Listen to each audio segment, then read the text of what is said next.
Okay, let's see here.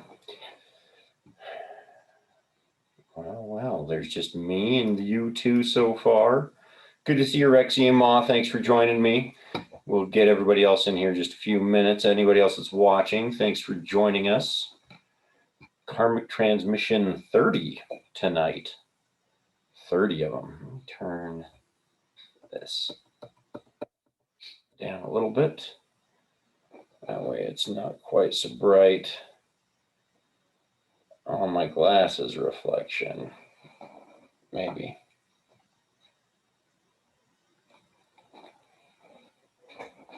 That kind of works. All right.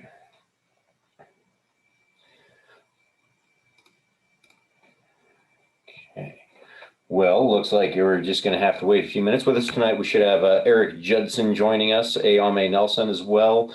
To get everything out of the way, welcome. I'm your host, Jake Vanderlinden with Karma Incarnate here. You can find us on our social medias at Karma Incarnate. Our website, best place to find is karmaincarnate.com. You can always see what we're up to out there. On Twitter, we're at the Karmic Feed. When Ayame gets on, you can find her at Ayame X Goddess. She has a lot of our social media handling and things like that. So, yeah, I think that about covers it. I know we got all kinds of fun stuff to go over when these guys get on. It should be kind of interesting. Clint will not be joining us tonight. Oh, sorry, guys. Cat hair. There we go. Clint's going to be off again tonight. He's got a few things going on. There's Ayame. Hey there, my friend. How goes it? She'll be just another second.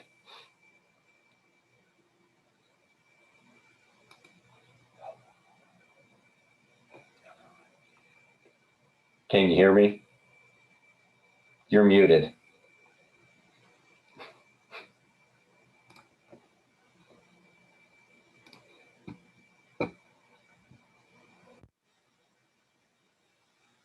Hey, what's going on, buddy?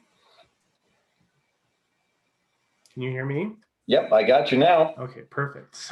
Wonderful. Good to see you. How we doing? Good. How are you?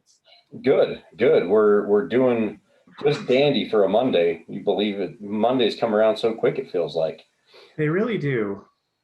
It used to feel like a whole week in between Mondays. Now it only feels like a week when I'm actually at work. Right? How's it going, Eric? It's going good. It's hot today. Dude, it's a hot one. It's a real hot one. My swamp cooler went out, and I've got to go wait till later tonight to go and look at it, see what's up with it. So, oh, no kidding. Right now. No. Dude, so you can hear like my little box fan or whatnot. I think I got it on the lowest setting, so it shouldn't be a problem. Oh man, that's rough. I went up, we went to Vegas last weekend, so I went up and got my swamp cooler up and running before I took off. Thank God I did, because it's been so hot. Without that thing, we'd be just cooking in this house. Right. I've had it up. It just, for some reason, anything Nicole's been turning on lately, it just dies. Oh man. I mean, if it's really that hot in there, it's not really a surprise. Mm-hmm. That's the funny thing is swamp coolers, they do work really good up to a certain temperature. Once it gets like over 103, 104, it doesn't matter. It's just hot no matter what. Right. Humidity just adds to it. Yeah. That's why I've always preferred traditional air conditioning if available. Yeah. Yeah. I don't know, there's kind of like a cool smell to it, and it's kind of nice having that humid air in the desert. I don't know. Maybe I'm just weird. It makes me think of childhood. No, that's incorrect. I'll have to give you. Just objectively, that is wrong. The skin doesn't complain about the extra moisture. Some of my door jambs stick though. That's kind of the trade-off, you know. But my hair isn't happy about the extra moisture in the air. What isn't? My hair does not like that. Well, like when I go to California, it ends up like an afro. I love that. My beard loves that when that happens because it just puffs right out too. It's wonderful. Oh, it looks fantastic when it does that. Me and Rex walking around Disneyland looking like half-drowned rats. Yeah, and God help you if you go to Florida. Oh, now we're talking real humidity. No kidding. Especially this time of year. You're on my screen. So how you been?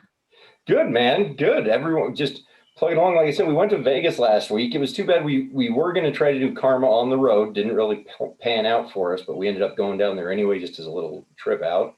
And it was a ton of fun. You know, we met up with Alyssa and Colby's friends and kind of did the strip and went to Fremont Street and everything. It was much needed little vacation. You know, it was a nice little getaway. Ayame went with us.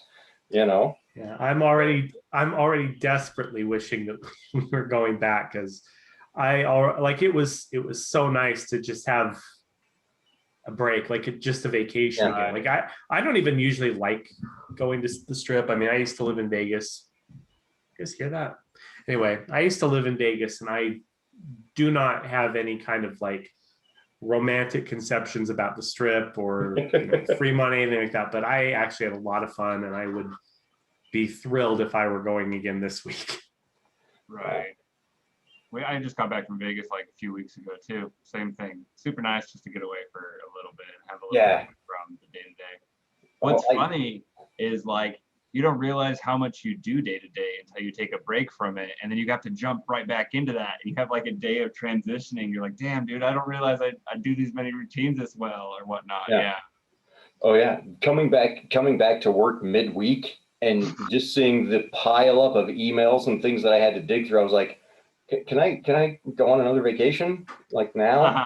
not have to, but not only that, it was weird because I think this is the first time, at least for me, that I've been on a vacation in a while that wasn't like a vacation where there's a lot of other things to do. Like usually when we go to like Disneyland, for example, even when I go with my family, it's always like you're just going. You wake up first thing in the morning and you just go until you get done. You go back to bed and you get up and do it again. So it's not even really a break. It's a vacation, but it's just a different type of high paced work. Yeah.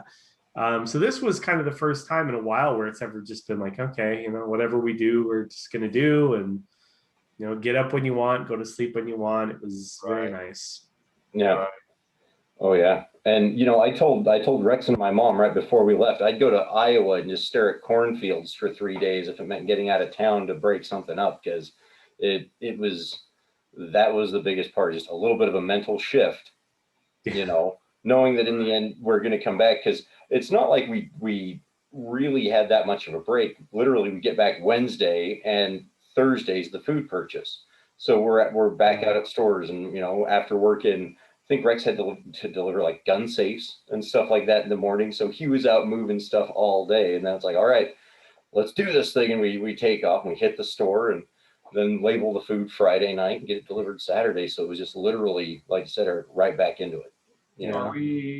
Is there any word of like a labeling event coming up or anything? Well, funny that you should mention that. We've got a few ideas, because we've wanted to do a Karma Q this year. That's the thing that I'll tease out in this, is that we want to do a Karma Q this year, and with how everything's starting to look. Last year was great. Huh? Blast. I love the Karma Q, man. They're blast every year. That's probably going to be last year's was really nice, especially. I was a big fan of Karma Q 2020.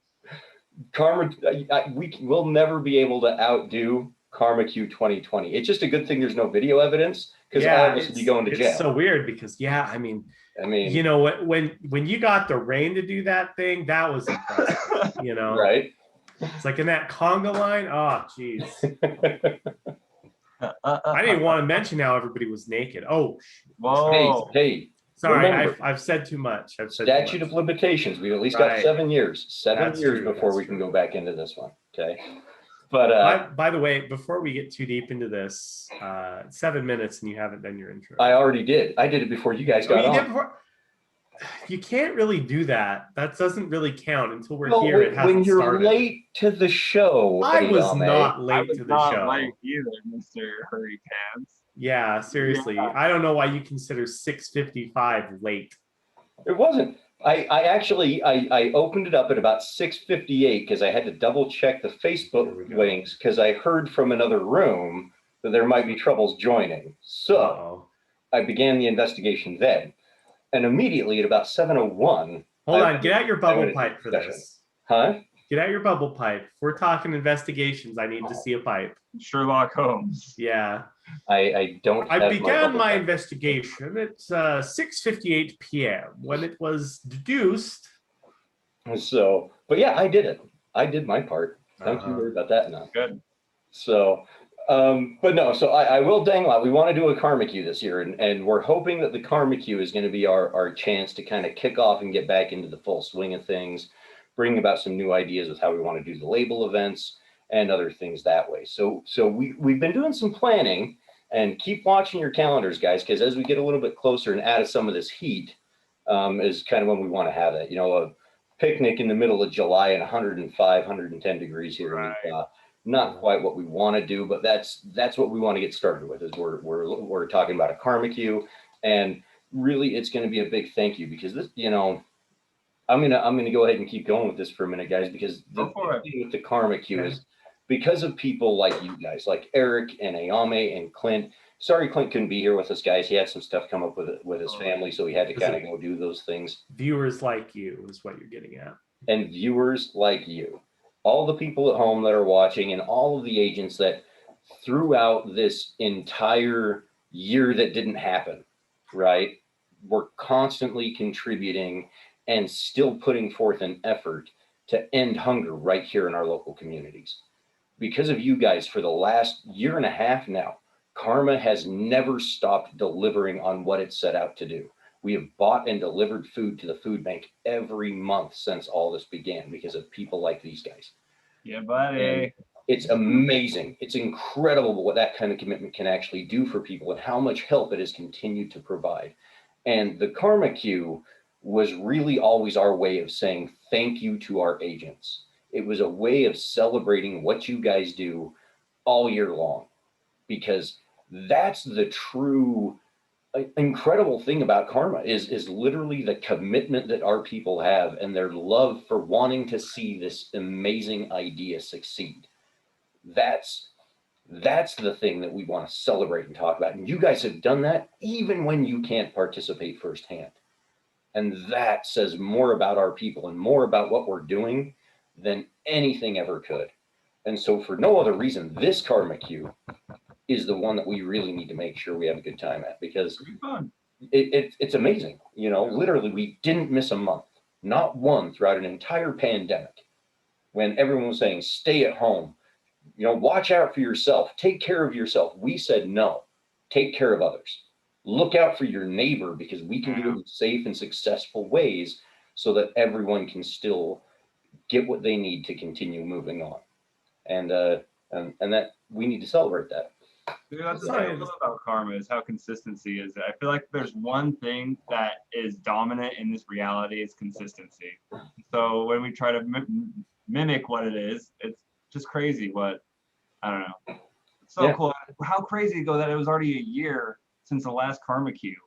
Like, I feel like it was at least a month ago. I don't know. More than that, technically, isn't it? Yeah, it's been 2 years now, guys. Usually, well, I mean, have one last year. No, we didn't. We couldn't have one last year. Whoa, Eric, we were joking about that. There wasn't one last year. Joke, Eric. Whoa, dude, I know that's. Yeah, there was one. We just didn't tell you about it. We just didn't want you to show up. I know, right? No. Dang. Time goes by so quick. Are you okay, Jake? Yeah, no, sorry.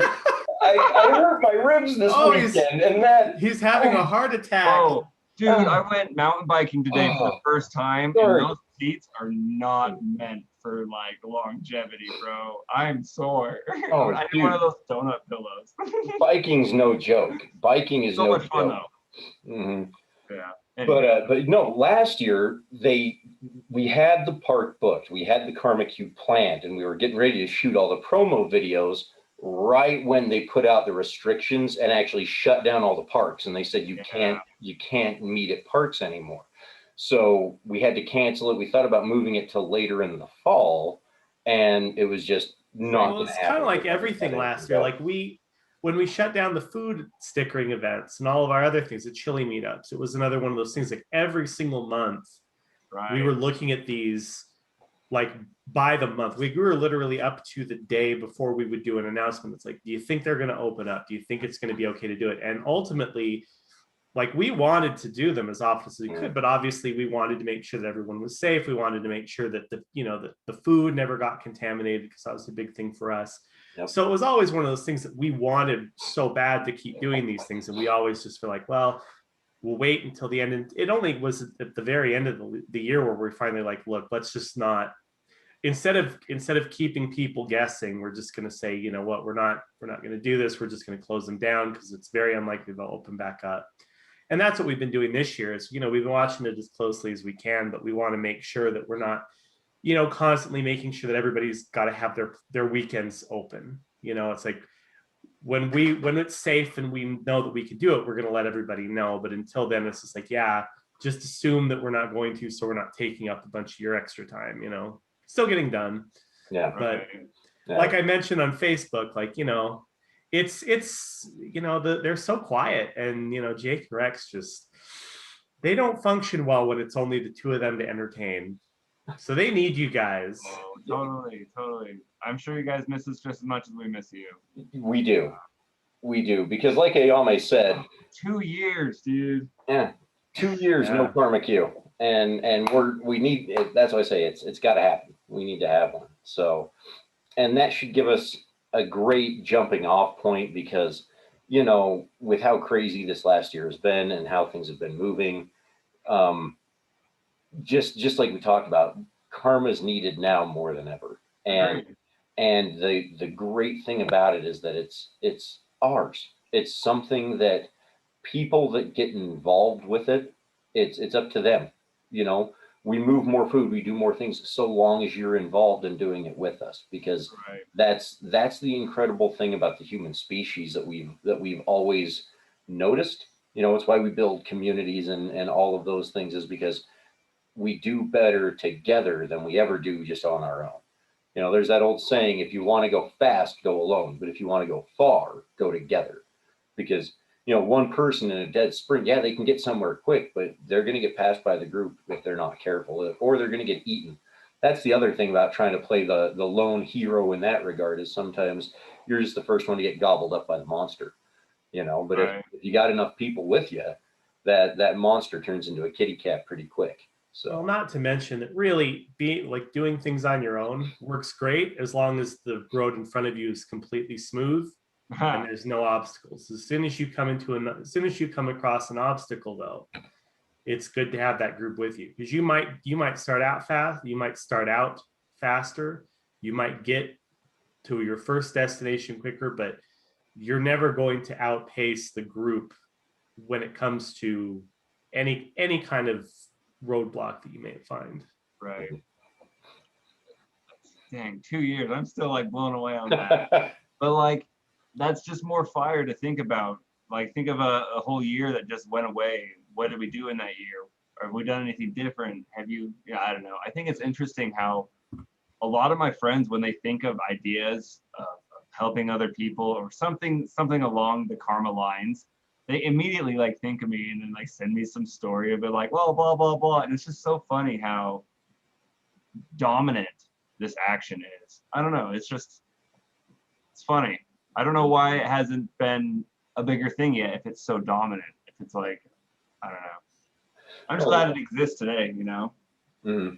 Well, and like you said, it's funny that they've started to correlate these two things together. They think about it and they talk to you, and it's that association that we want to keep building on, because through that continued interaction, again, consistency.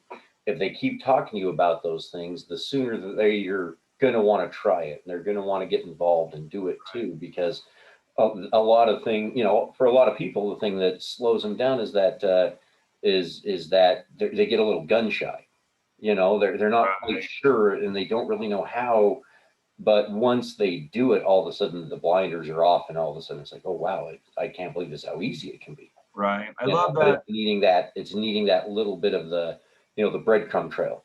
Right. Like, we've taken the step for people to play with the idea, so they don't have to play with it. They can see us play with it while they grasp it. Because it's a hard idea. It really is, to like break years and years of just like old shit built up, like traditions, or just your whole childhood. You're raised a certain way, and when you look at it from a different light, it's like, whoa, I don't like this. We were talking about that last week, actually, the programming and conditioning. Right. Was it last week or 2 weeks? Well, because you're thinking about in the last one with episode Rex. of the Karmic Transmission, every other Monday, Monday. Here on YouTube/SoundCloud. Yes. Yeah, we were talking about it in the last episode. Interesting.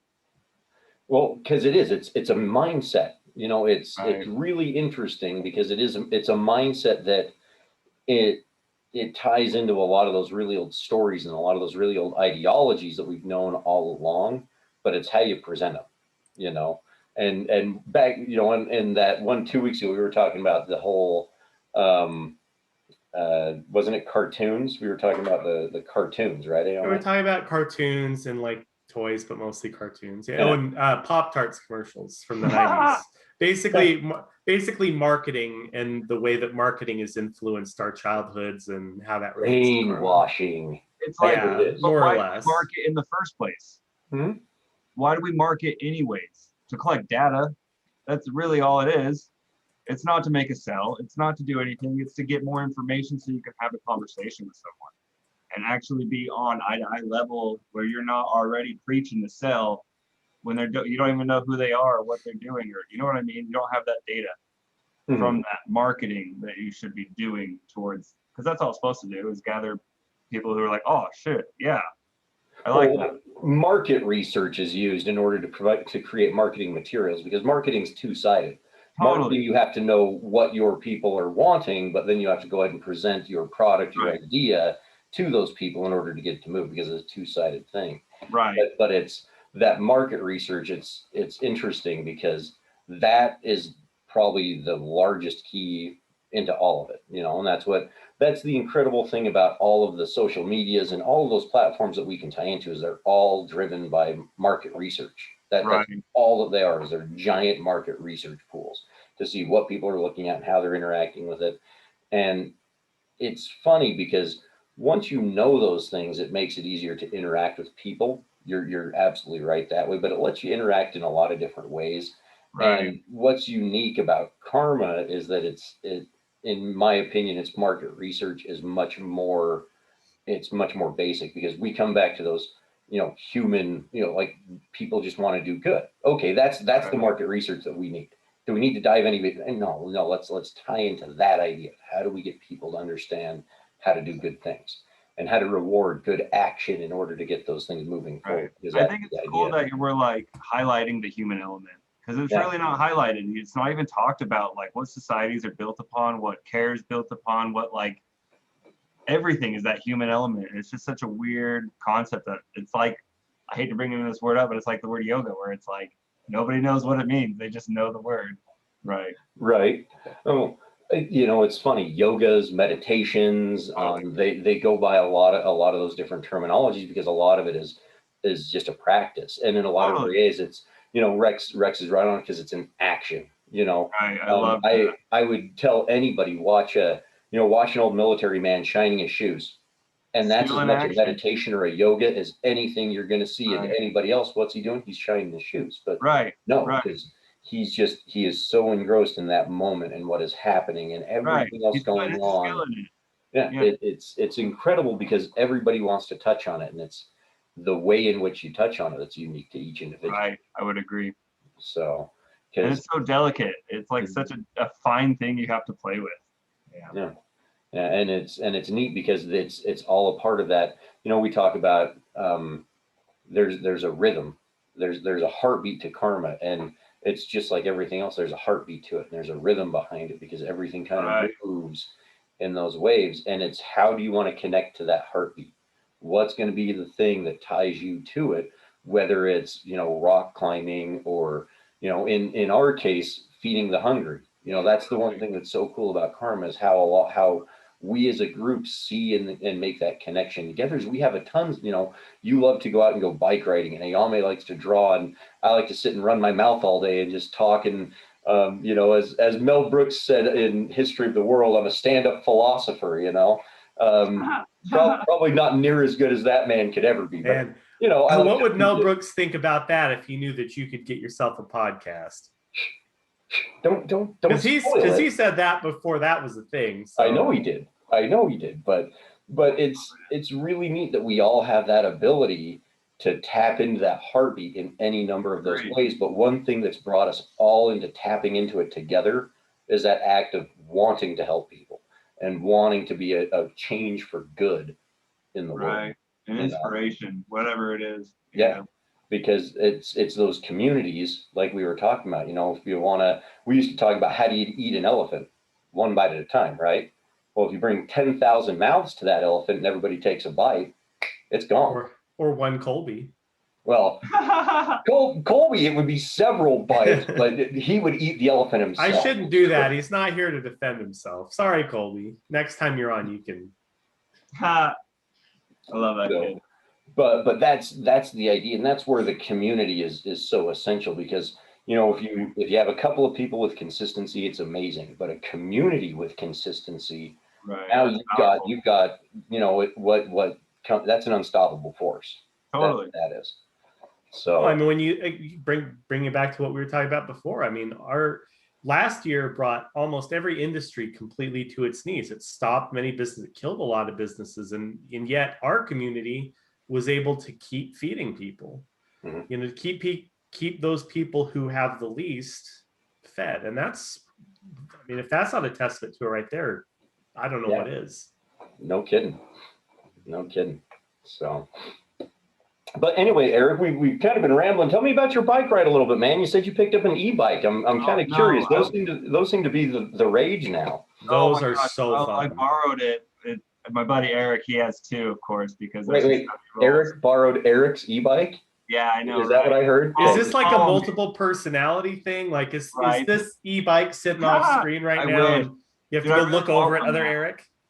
But dude, they're super fun because instead of having a pedal, I didn't know how to properly power it, so I was working way too hard for the first 15 minutes, and he just looks at me, he's like, crank up the power, bro, and then it was like, oh, this is easy. But coming downhill is where it's really fun, super fun. Nice to just get out, get away, almost like a little vacation, just down in Draper, so it was 15 minutes away, not even bad. But I don't know, my butt is sore from it, so they're a lot of fun. If you ramp one of those things up when you're going up a dirt hill, you can shoot off of that. And I made that mistake the first time I was on an e-bike ever, and it was a little scary, especially because I almost landed on a sewer pipe, but I didn't though, and so it remained fun. Right, I like it a lot more than dirt biking, just because it's not as intimidating. The bike's 40 pounds or whatnot. It's a lot more comfortable, way more fun. You're not as committed, I should say.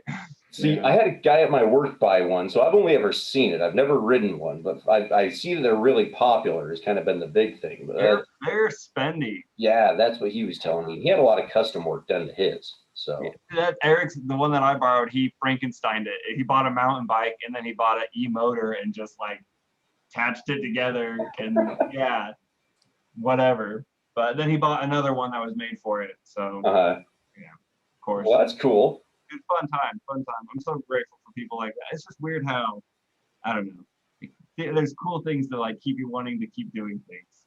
And we just wish you had more time to do it. I feel like a lot of hobbies are getting to be like that nowadays. When we were kids, and here we go. When we were kids, it's you'd get a bike and you'd get a helmet, and sometimes you'd get a cool helmet, but that was kind of it unless you became really, really into biking.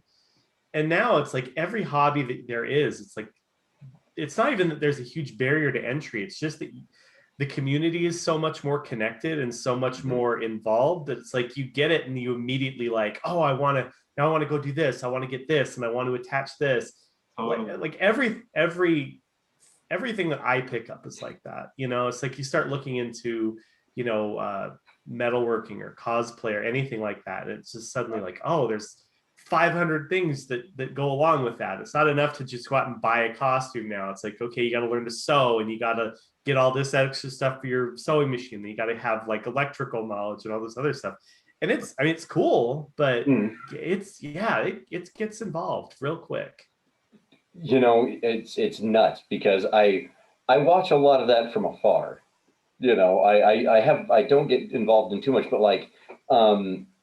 talking about biking, our vice president at my day job, his kid at his kid's school, they have a mountain biking club as an after school sport and activity and stuff like that. We never had stuff like that when we were kids. Xander's in an anime club. Yeah. Like comic book club, anime club. Like what? That's cool. Right. Yeah. I'm like, dude, this is crap. But you know what? Back when we were kids, there was so much less interest in that. Because think about, okay, it's like when we were in junior high school, like I don't remember a single club that appealed to me. So I remember when I was in art class, I used to start going in after school and like just doing sculpture. Yeah, doing pottery. Just because. And then we started watching Mystery Science Theater every time that we would do it. So we had this kind of unofficial like art / MST3K club. Yeah. And it was, there was no, there was a teacher there, but it was unofficial. It wasn't supervised. But yeah, it's like nowadays, we're kind of getting to that kind of Japanese mindset a little bit where it's like, what do you do after school? Oh, I hang out with my friends and do my club. And, you get to enjoy the thing that you're into and you get to learn more. But I think that's kind of start making them clean the school. And then they're like, we're not into this. No, we're done. Yeah. Well, that's a pre-club activity. Technically, that's a classroom activity. So they don't get a choice there. Well, I was going to say that's just going to be the biggest difference between American clubs and Japanese clubs is that one thing right there is everybody's on board with the club. It's anything else that goes into it is where everybody goes, yeah, okay. Yeah. Yeah, pretty much. But because it's the truth, there wasn't, when we were doing all that stuff, I remember hockey was like a club after school and stuff like that. The Japanese club was only there because we essentially made it a club. Yeah. So there were sports clubs, which, obviously teams. It's not really the same thing. You had sports, you had like cheer, which was cheer and, band and all that other stuff. And then you had a handful, like language always had a club. You had debate, but they were like not specialty things. They were like class related things.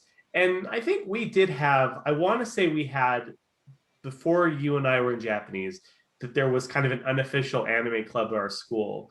But back then it was still kind of weird for people to be into anime. So it was like the people who would yell at you that they learned Japanese from reading CD covers. And so a lot of people gave it a wide berth, which is unfortunate because, obviously by the time we had graduated, like anime didn't have that same stigma anymore, but it started out like that for sure. Like at least at our school. Right. Well, and then Rex comes along and tears things up by saying, let's go to Japan as a bunch of high school kids. And geez, you want to talk about people that blew things off the rails. That was an unofficial club, if you'll remember. Like technically that was specifically unassociated with the school. See, that's the thing. I always got to remember, you guys were the first ones to go to Japan with Rex. So you actually got to see him as a teenager over there, Yeah. Some of us had to share quarters with him. I just started my next Japan fund. So did you? Yeah. Nice. Taking that away. It's gonna take a minute. Dude, flights for one person are 13 round. Trying to go to Japan for the next 2 years is going to be like trying to go anywhere else. Yeah. Like they're trying to open up their tourism industry, but at the same time, like, cheap flights is not good. We're already way past that. Cheap hotels, because everybody's trying to book them. I mean, there was a very brief window there because of the uncertainty of when things are going to open up, but you're going to be really hard pressed to go anywhere. Yeah, I'm watching for him too, though. I am, because it's fun to get out. Oh yeah, I would love to go again. I'd love to go back to Japan. Mm-hmm. Life's way too short, man. And what sucks is I feel like every year just goes by faster, man.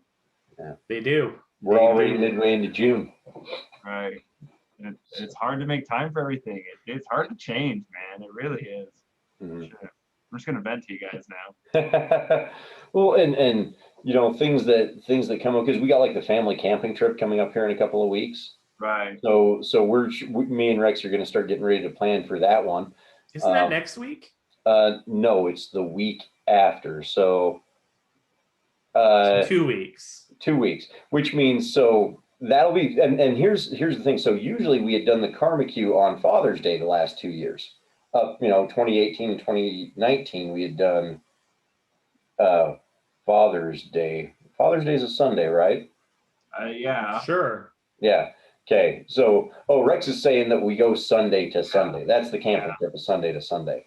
So, but what I was going to say is, so this year, instead of doing the Karma Q on Father's Day, we're going to be doing a little bit of a Father's Day and then going up camping, and then I'll be back Monday to do the Karmic transmission. Isn't this Sunday? Rex says it is this Sunday. I hope so, because if not, you're going to be broadcasting the next transmission live from the forest. Oh, Right. that's Cool. right. That's right. Rex is right. We leave because this Sunday is Father's Day. See, that goes the months. The I'm months. telling you, dude, it's already June. What? Don't get too burned out on camping, because we're still doing that this summer at least once. So just throw that out there. Trust me, I have not forgotten. Yeah. Right. I'm so glad it's summer for those reasons, to go float rivers and like, I don't know. That would be kind of fun. I thought maybe that would be a good time to go do like the Provo River float and stuff like that. Either one, they're both good from what I hear. So, but no, it's funny because all that stuff is coming up, and like we said, it's so fast. Literally, we're in Vegas now. We're doing the Karma weekend now. It's the Karmic transmission. We'll have a little bit, and then we got to go camping on Sunday. And like you said, these days and weeks go by so quick. They're cool. The thing that we got to remember is to make a little bit of time for ourselves. Sneak in a getaway on an e-bike or a trip to Vegas. Right. But I think that's a way to slow the change down, is to restrict us from being able to do what we need to be doing, if that makes sense. You're gonna need to elaborate on that one a little bit, I can tell. Totally. Like, instead of being able to have time to go hang out with friends and share ideas and whatever you want to share, we have to work and pay bills. We're supposed to be so busy that by the time you get home at the end of the day, you're like, damn, I just want to eat and go to bed. So it kind of slows down that ability to fit times in, or otherwise you're just going to sacrifice your sleep. You're like, there's plenty of time to sleep when you're dead. Yeah. Plenty of time not to work when you're dead or whatnot. Actually, I did that last night, as a matter of fact. Like, yesterday was my Saturday, and I've been trying. My friend Winter has bought, like, she's a big fan of this Monster Hunter series, and she wants to play with me, and I suck at it. So it's difficult enough for me to find time to do that. But yesterday, I get up first thing in the morning. It's yard work all day, laundry from the week, unpacking from the trip, and then I'm working on this art project all afternoon. I didn't get done with that until 3 a.m. And I've been putting it off so long. I finally am just like, look, if I don't do this now, we're not going to do it. And so it's like, by the time I get there, it's 4 a.m. I'm just like, no, we're just going to do this, because she's in Australia, so it's fine. So yeah, I just power through it for an hour, and we finally get, it's like 5:20 when I'm finally going to bed, and I'm just like, what else are you going to do? I mean, there's too much other stuff that has to get done. And that's, again, after putting it off for 3-4 weeks. Right. And it's something that's always that eating at you, but not really. Yeah. Well, there's always something else to do. Right. And it is difficult to break out of that cycle and just go, well, and to not even just feel guilty about it. Because that's my usual problems. I usually just, if I stop doing things, I feel guilty that I'm not doing something more productive. So honestly, that's like my guilt trip for me smoking cigarettes, is like I can't go and take 10-15 minute breaks and to gather my thoughts, gather myself without doing nothing. I have to smoke a goddamn cigarette. So it's like, and a lot of those things, they always talk about how usually once you've got those things, because especially at our age, and I'm not going to say any of our ages because I don't think we need to do that. You can tell people I'm 27. That's fine. Oh, is that the game that we're playing? Okay. Yeah. Well, I'm 13. Right? I think you might be breaking the terms of service for Zoom if you're only 13. Wow. Somebody's got to be a rebel. But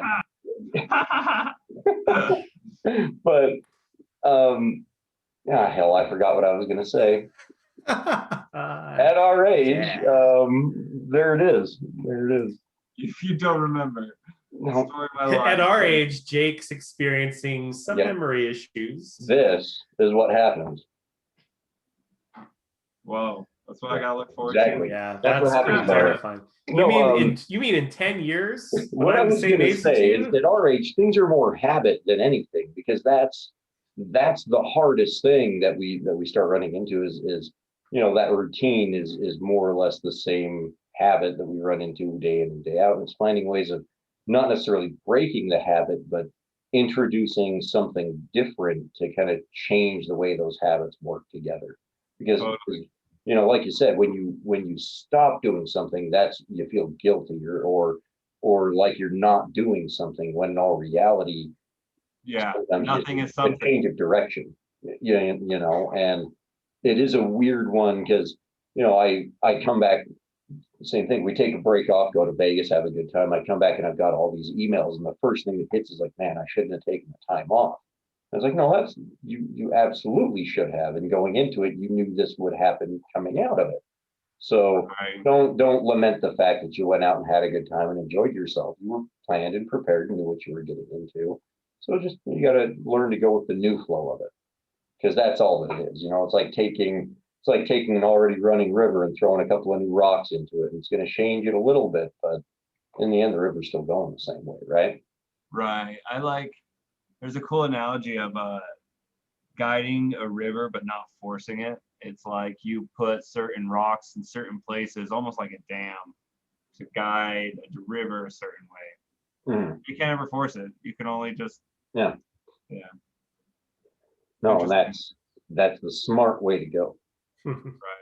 Because and it's Rex. I can hear him. It's if you try to fight it and go against it, that's when you're going to get tired and drown. Right, but you're still able to steer, I think, by fighting it a little bit, but you gotta balance it. Well, ultimately, even if you steer, you're still you still can't leave the river. You're Totally. the river's still going to take you where it's going to go. You can just shift back and forth in its current, but you can't get out of it. Right. Yeah, and like you said, there are some things that you can do. And what's funny is a lot of those artificial changes, because that's that idea. You throw some rocks in there and it might change the river, but you're still just going with it. You're not usually the one throwing the rocks in all the time. And when you are, there are things that you can see. A lot of it's just the small motions. So, but you okay there, Ayame? Did you hear that? Is it my fan? Can you hear my fan? I know it wasn't a fan. It sounded like someone. I guess You've got a ghost in your headphones. Maybe it sounded like somebody was growling. The cat that you took the ears from is coming back to haunt you. Oh, that must be me. I was purring. Sorry. Oh, you're so funny. I know. That's why they keep me on the podcast. I know, right? I bring the humor, I bring the sex appeal, and I bring the cute headphones. What are you guys even doing? You're not pulling your own weight. I don't know, but there's no YouTube clips for when we mention something that you could just be like, oh, right here, That's Rex's job. Oh. But yeah. Oh man, I'm stoked for that Karma though. So did you already give out the food then yesterday? Sorry? It went out this past week, yeah. Yeah. What and that was here, not in Vegas, right? I'm sorry, I missed part of this conversation. What went out this week? The food. Oh, yeah, sorry. Yeah, the food was bought and went out this week. No, the Karma we haven't nailed anything down yet. We've got to get hold of the parks and kind of see where we're at. We've got a few things we've got to cover that way. It'll probably be the first announcement that we do in the next little bit outside of just kind of the standard, because we just did the Karma food, but literally in looking at the calendar, we're like 2.5 weeks out on the next one. These things are going to go by so quick. So I would expect us to probably have that out probably August, September timeframe. A little bit closer is when we're going to have some more announcements for those things. Man, at least it'll be colder then. Yeah. It should be a nice time of year for it. And the main thing is What's that? Oh, These triple digits are killing me, especially in my brown truck right now, man. I joke that my hot yoga classes are colder than the back of my truck. bolted a swamp cooler to the back of that too, huh? Dude, I looked at getting a portable one with like ice and stuff, $1,000. Dude, you should just start scheduling your hot yoga classes in your truck. No, what I've done is asked all my friends who has a pool. So anytime I have a route in their house, I'm just gonna like go to their apartment. Oh, wait a minute. You can do this in a pool? Oh, okay. Well, hang on now. Now I might be interested in it. No, I'm just gonna go. Like, it's so freaking hot. So freaking hot. Oh my gosh. You step back there within 5 seconds, you're already like in a shower. Oh God, yeah. That was one thing. It's like we didn't get to go swimming while we were in Vegas. If we do that again, I'm going to insist on it because I really like that's the part I'm the most like. If I had to say I was bummed about one thing besides the crippling foot injury, it's that. The crippling foot injury. Did we damage your foot pretty bad? Oh yeah. I've been limping everywhere since we got back. Wow. I didn't notice. I have a $30 ticket for Treasure Island still. I should have given it to you guys. Yeah, it was in my pocket. Whatever. You should have given it to Jake and Rex because I don't know if you know this. They've developed a system. And they have developed a system that, if properly executed, will topple the entire economy of Las Vegas. Don't tell anyone. No one else has ever thought of this, but they have. Why are you spoiling it? Why are you spoiling Bum's the word. Well, no one can hear us.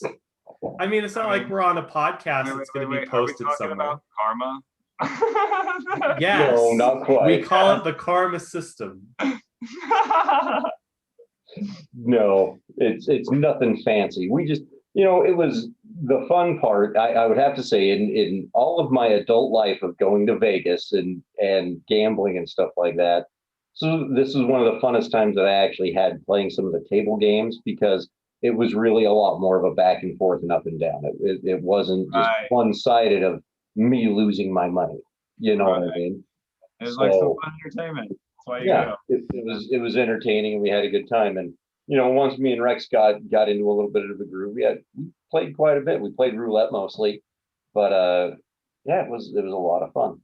So yeah, it actually was a good system for that. I have to admit, like that was because I'd never played roulette before we went down, and I thought it was a lot of fun.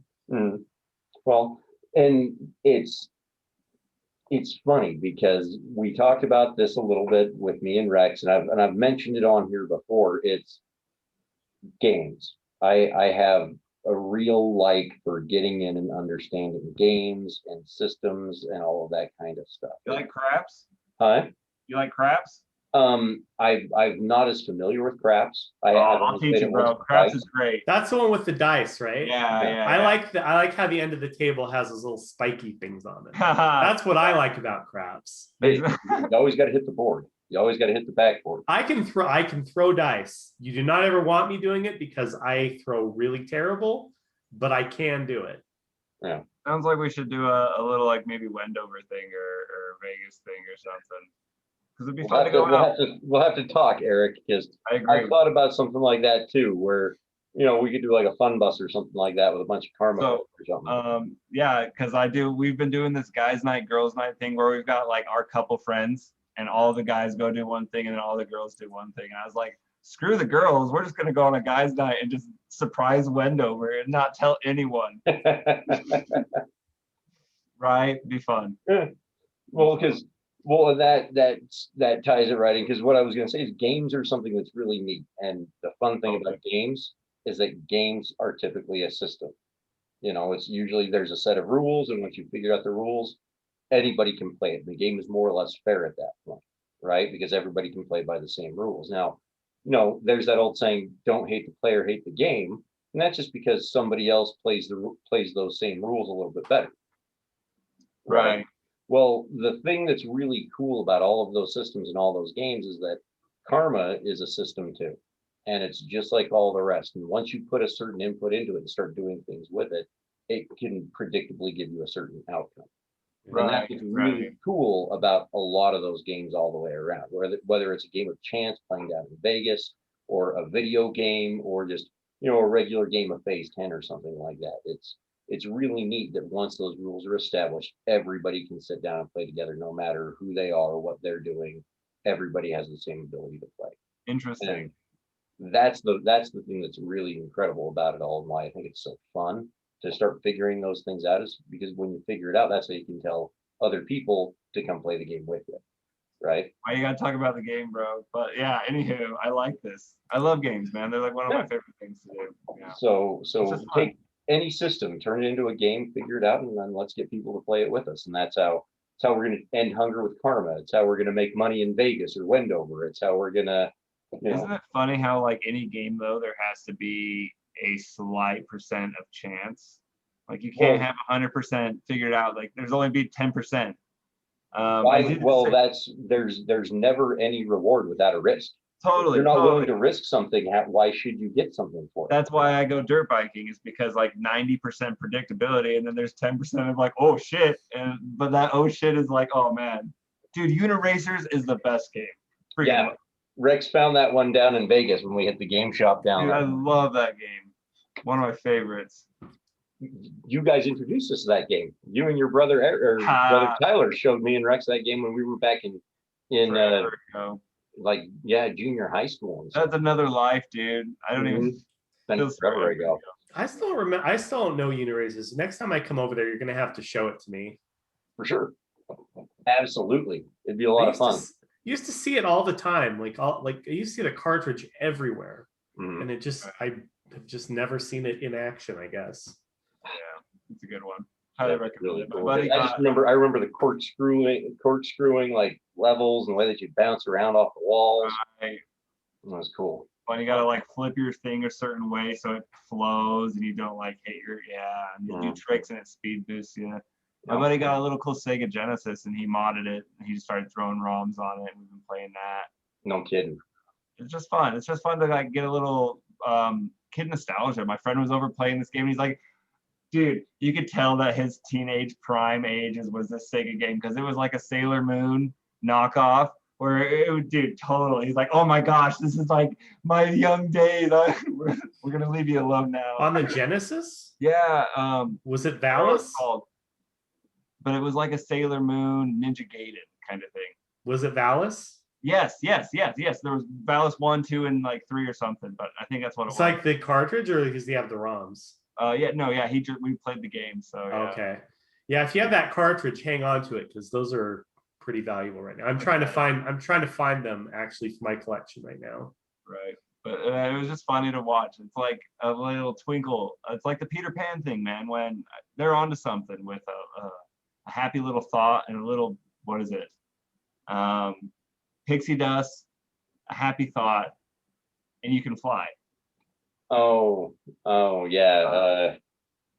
It's like it's like the devotion and your happy thought get you to do anything. So how do you like keep on to that happy thought or whatnot? That's the trick, I think. Yeah, it's keeping a hold of some of that childlike wonder. Right. Some of that just like, and it's oddly enough, it's the thing that we grow out of and spend our entire adult life chasing in a lot of ways. Right. Is finding a way to get back on that whole idea of like, back to the cartoons of just how innocent and pure things really could be. No ulterior motives, just things being what they were and how they were. And yeah, that childlike sense of wonder is incredible because it inspires a lot. I think a big part of that is, though, it's not just wonder, it's that openness to believing that you can do anything. Mm-hmm. I was thinking about that earlier today. It's like, when you're a kid, limitations aren't even really a thing. Like if you want to do something, you just go do it. And it doesn't matter if you're good at it, doesn't matter if you're bad at it. It's like, no, I want to do this thing. I'm going to go do it. And there's no expectations for me to be good at it or that I can't do it or that I can't achieve it. And that, I think, is something you lose a lot when you get older. And that's the type of thing you need to hang on to if you want to keep chasing those dreams, is the idea that there isn't a limitation. The only limitation is the limitation you put on yourself. And if you can get past that, then you really can do just about anything. I wonder if failure stems that or chips away at that. Because I have so many friends that I feel like they bring me along to things because I'm such a kid and things, and I just get in the moment. I have a blast, and they're like, "Oh my gosh, he's laughing at this. That means I can laugh at this. We're gonna do this right now. It's gonna be great." Where before they'd be like, "Oh, I'm not gonna do that." I mean, failure's a big part of it, but it's also like you become self-conscious. You become a lot more aware about what people are thinking about you, and anytime that you grow up around that, where there's a lot of self-doubt, or you see people being critical of others for things that you maybe see in yourself. I mean, it's easy to get into that mindset. It's easy to get lost in it, and the only way that you can get past it is just to realize that you can just, if you just want to go do something, you just go do it. Right. Yeah. And if people laugh at you, it doesn't matter. If people make fun of you, it's like, no, I'm going to do this. I'm into it, so I'm doing it. This is me with Karma. Straight up, people have laughed at me. People have been like, "Oh, that's awesome." It's funny how like you have to almost have faith in something and believe in something, even though you don't know. It's like a risk. It's a gamble. No, it's not fun if there's not one. Yeah. Well, that's the entire thing with gambling and everything else. Without a little risk on the line, where's the fun in it? And it's. Dude, you're absolutely right, Eric, because this is one of those things. You want to talk about the ultimate like risk versus reward. This is one where it goes even beyond what anybody can imagine, because we're talking about things that are so ingrained in us, so fundamental into who and what we are as people. Even society, yeah, totally. As human beings, these things are so fundamental to us. It's like, no, this is the ultimate dragon to be slain.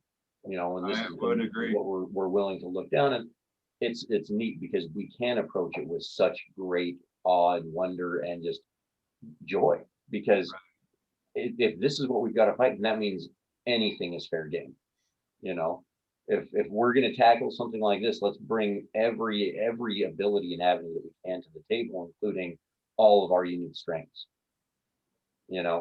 From being able to talk and present, or just have faith in it and let people know this is worth doing. Those are the things that we can lean into and say, hey, this is how we get it done. And it's that confidence that's going to get people more on board, because like I said, people want to be around those kinds of things, especially when it's a shared idea that everybody has. And that's, Rex says it all the time, and it's why it really is the truth behind it. It's not our idea. It's not any one person's idea. It's our idea. It's humanity's idea as a whole for what karma is, and let's make that a reality. Let's live that truth, because we have the ability to, if we want, if we choose. But it takes our action to get it done. So, and that's why it's called karma, because karma means action. That's the big one. And apparently, I just bored Ayami to death, so she. Yeah, you did. Had to happen eventually. Yeah, she does that from time to time. It only took 30 episodes, but it happened. Let's be honest, it hasn't taken that long. It's just as long as it took this episode to get there. I just, I hate to roll my eyes on camera, because then I think people will think that I'm undermining you, and I don't. It's not my intention. So you just black out your screen. Yeah. Not when I have to blow my nose or anything. It needs to be like a picture of you holding up a finger going like, back in a minute. I used to put up my Twilight picture, and I was getting a lot of shit about that. So I, now I'm just going to be here, and you're just going to have to deal with it. Oh, I'm glad that you're here. I'm glad that everyone's here. Anytime I can get people on here and chatting with me, I'm appreciative, because it's through having people like this doing incredible things and willing to talk about something that we even have a chance to get it done. So it's truly remarkable. But with the last few minutes, Eric, I was going to kind of kick it your way, man. And dude, I'm excited you got to go out and ride that e-bike and have a good little break on it, man. That was cool. So dude, it's funny that you say that, because it was called the Rush Trail, and there was a Limelight Trail, there was the trees, and I was like, bro, whoever did this is into Rush. I'm surprised there's no Giddy Lee Lane or like Fly By Night, Twilight Zone. Zone. Dude, I was laughing hard. That's awesome. I want to take your definition of karma one more step. Instead of just action, it's actually selfless action for service. Like, it's not action for your own benefit. It's like a selfless sacrifice for someone else's act. Yeah. Right. The word karma has like thrown me down a rabbit hole. I even bought a bar of soap because it was called Karma. And I was like, yes.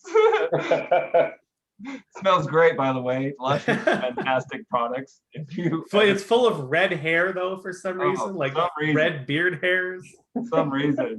It is red. That it's funny that you say that.